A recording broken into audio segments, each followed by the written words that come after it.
Agora a gente vai falar do tratamento farmacológico da cardiomiopatia hipertrófica, que teve algumas novidades interessantes nos últimos anos, melhorando ainda mais o controle dos sintomas, principalmente na forma obstrutiva. Qual que é o tratamento da cardiomiopatia hipertrófica? Para a gente falar do tratamento, a gente sempre lembra a abordagem da cardiomiopatia hipertrófica que envolve alguns pilares. É basicamente um tripé.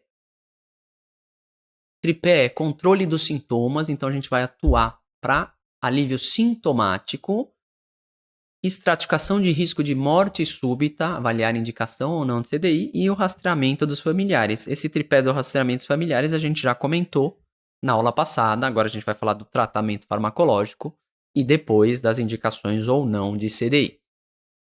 Para a gente falar do tratamento farmacológico é muito importante a gente definir se trata de uma cardiomiopatia hipertrófica obstrutiva ou não obstrutiva. A gente vai revisar esse conceito.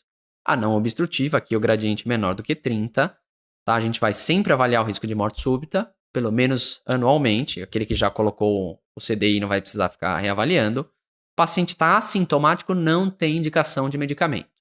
Nenhum medicamento. Tem alguns estudos que falam que talvez os BRAs pudessem diminuir a progressão, espironolactona, mas a diretriz deixa claro que o paciente é assintomático, segmento clínico, sem necessidade de tratamento farmacológico.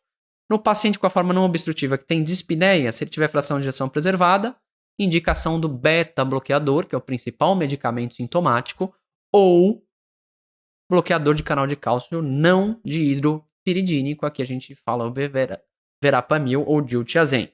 Se tiver sintomas progressivos de congestão, a gente pode considerar os diuréticos com cautela, principalmente quando for a forma obstrutiva, tá? Então a gente pode considerar. Se o paciente já tiver uma fração de ejeção reduzida, que é raro, tá? É menos de 10%, em geral 5 a 10%, já numa fase tardia, tá? Podem evoluir com uma forma obstrutiva, uma forma com fração de ejeção reduzida. Lembrar de sempre investigar outras causas.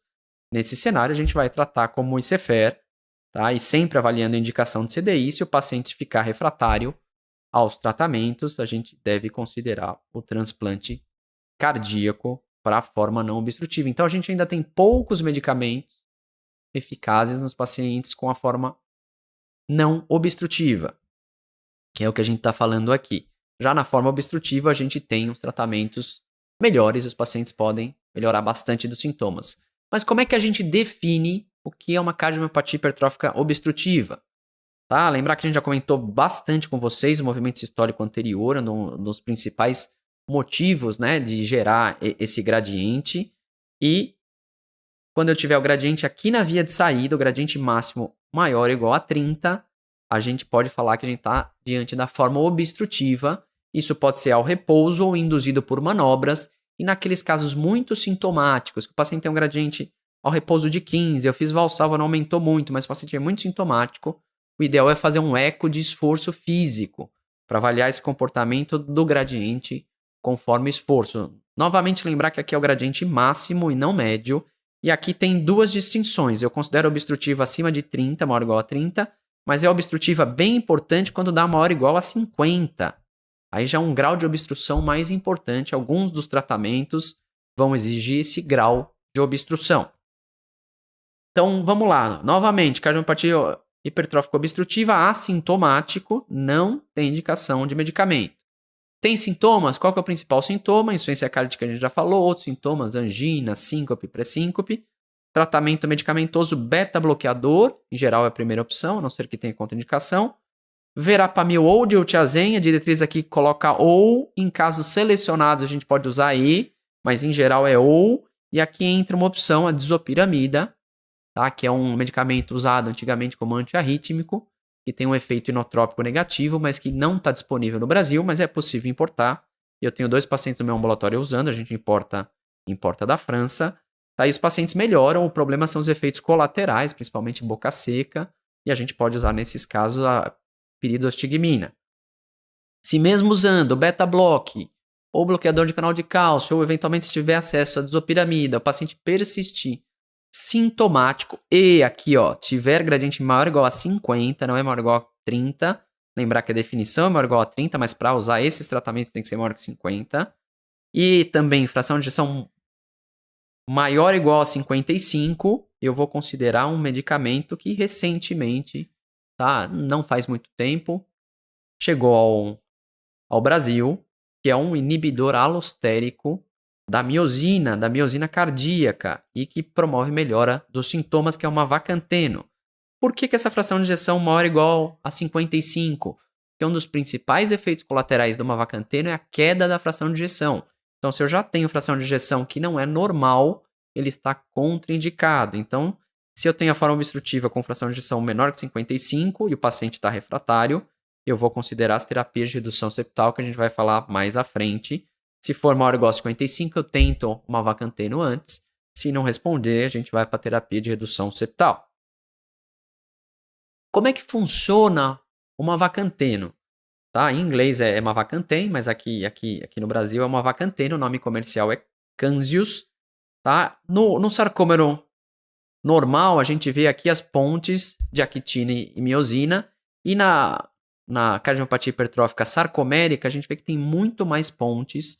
Isso leva a uma hipercontratilidade, uma das coisas mais marcantes da cardiomiopatia hipertrófica, esse exagero, essa hipercontratilidade e alteração no relaxamento, além de alterações também no metabolismo energético. O que o mavacantem faz? Ele diminui essas pontes, tá? Ficando muito mais próximo do normal, melhorando os sintomas, mas lembrar que isso, principalmente na forma obstrutiva, a gente não tem evidência de usar o mavacanteno na forma não obstrutiva. Resumindo, é um medicamento importante, que a tendência é cair cada vez mais na prova. Ele é um inibidor seletivo da miosina cardíaca. Eu vou usar quando o gradiente em repouso, na via de saída do ventrículo esquerdo ou induzido por manobras ou exercício, for maior ou igual a 50. O paciente tiver classe 2 ou 3 a despeito de beta-bloqueador ou, em alguns casos, ou bloqueador de canal de cálcio, verapamil ou diltiazem, e se tiver acesso à disopiramida. E, importante, fração de injeção, aqui é maior ou igual, não é só maior que 55, que o principal efeito colateral é a queda da fração de injeção e não usar na forma obstrutiva. Certo? Dose inicial, 5 mg uma vez ao dia, importante. Tem que fazer o monitoramento com 4, 8 e 12 semanas, com eco e monitoramento clínico. Se tiver queda da fração de injeção, ele deve ser suspenso. Se tiver algum efeito colateral não grave, a gente pode reduzir a dose. E se não tiver muito efeito nos sintomas, eu posso tentar aumentar a dose.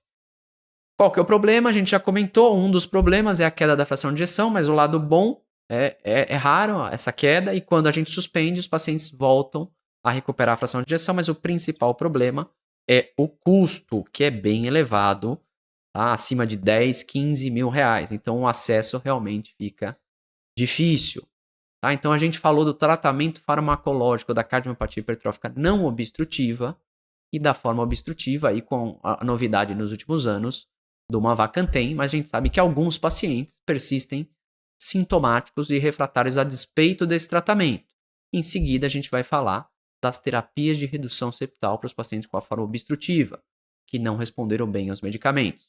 Lembrar mais uma vez que o paciente assintomático não tem indicação de usar medicamentos, e o pilar da maioria dos tratamentos é o beta-bloqueador, pode ser qualquer beta-bloqueador, não tem nenhum estudo mostrando superioridade evidente de um em relação ao outro. Então vamos discutir agora as terapias de redução septal.